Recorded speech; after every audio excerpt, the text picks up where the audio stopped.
জুলাই 2024-এ বাংলাদেশের টপ জার্নালিস্টরা যে শেখ হাসিনাকে বলছে যে এদেরকে খুন করেন, পুলিশ কেন গুলি করছে না? আপনি মানে যেগুলো রিপ্রেসিভ কান্ট্রিতে যে মডেলটা ওই মডেলে ওনারা জানি নাই। ওনারা বলেছেন যে দেখেন বাংলাদেশের ডেমোক্রেসিটা কতটা থ্রাইভিং, যেখানে 10,000 ওয়েবসাইট আছে, 1100 দৈনিক পত্রিকা আছে, টিভি স্টেশন আছে 50টা, কতটা থ্রাইভিং। কিন্তু ওই যে 3টা ওয়েতে তারা পুরো এই একটা থ্রাইভিং একটা মডেলকেও তারা কন্ট্রোল করছেন এবং খুব ন্যাক্কারজনক ভাবে কন্ট্রোল করেছেন।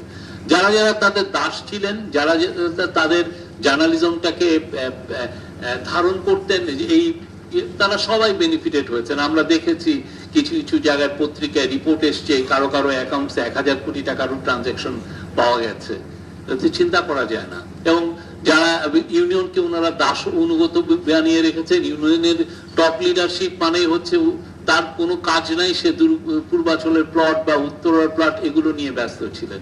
অনেকে আরো বেশি, আমরা শুনেছি কেউ কেউ পাওয়ার প্ল্যান্টের একটা যাতে তার অনুগত সাংবাদিককে বিজনেস গ্রুপকে সেটা একটা পাওয়ার প্ল্যান্টের এগ্রিমেন্ট নিয়ে এসে দেন যাতে হি কাটে কমিশন, তার কমিশন যাতে খেতে পারেন।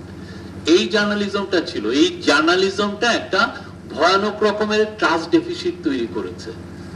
এই ট্রাস্ট ডেফিসিট থেকে উত্তরণের জন্য এখন সত্যিকার অর্থে যে কাজটা আমরা সবাই করতে পারতাম, আমি সরকারের তরফ থেকে আমরা একটা মিডিয়া কমিশন সরকার করে দিয়েছে, এটা একটা সুন্দর একটা রিপোর্ট এসছে।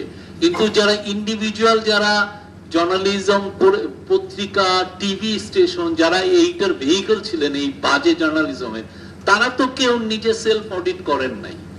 তারা তো কেউ নিজের 15 বছরের কাজগুলো নিয়ে জনসম্মুখে এসে বলেন নাই যে আমি সরি।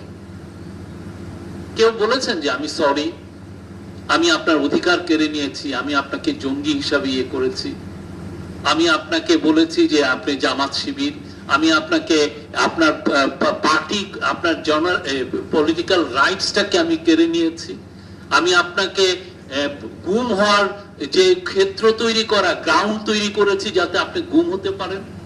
আমি কি এই যে জার্নালিজম করেছি এবং অনেক রেসপেক্টেড ডেইলি এই জার্নালিজম করেছেন, তারা কি কোনো সময় বলেছেন যে না আমরা সরি? বা তারা একটা ইন্ডিপেন্ডেন্ট অম্বুডসম্যান এনে বলেছেন যে না ওকে আমরা গত 15 বছরে যে জার্নালিজমটা করেছি, এই অম্বুডসম্যান এই 15 বছরের জার্নালিজমটা সে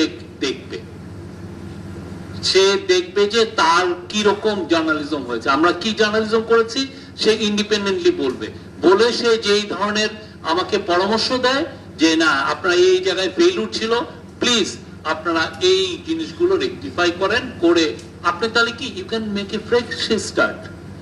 এখন যে আপনি যেটাকে মব বলছেন সে তো তৈরি হচ্ছে, বা সে আমি ওইটাকে মব বলছি না, বলছি এটাকে প্রেসার গ্রুপ, সে তৈরি হচ্ছে সেই আগের এই যে জার্নালিজমের ফেইলিউরের কারণে।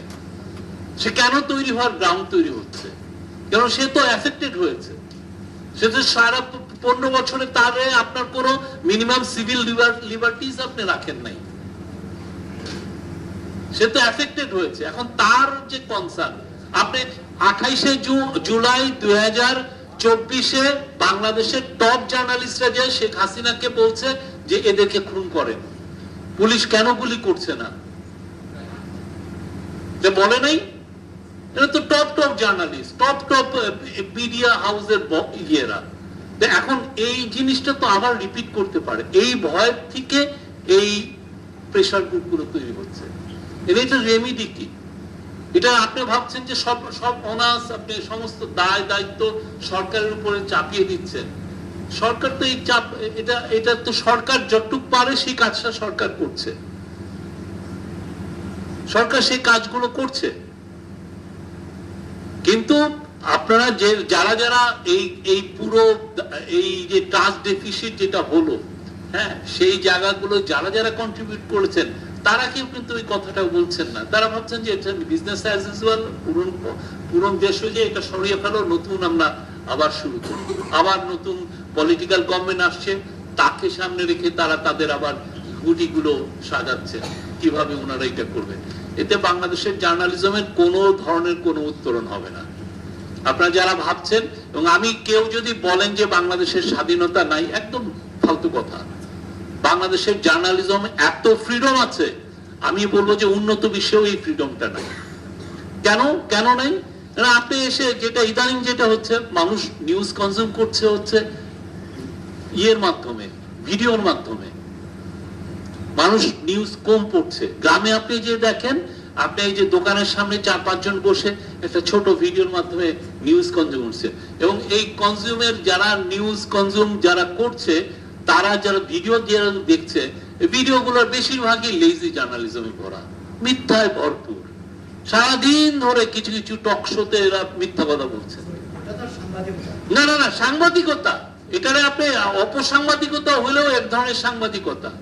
সে এটা করছে, এটা করার ফলে আপনি তো মানুষ পত্রিকা পড়ছে না তো, কয়জন পত্রিকা পড়ে? আপনার প্রাইমারি ইউএসএ দেখেন না, সোশ্যাল মিডিয়া এখন biggest source of news consumption.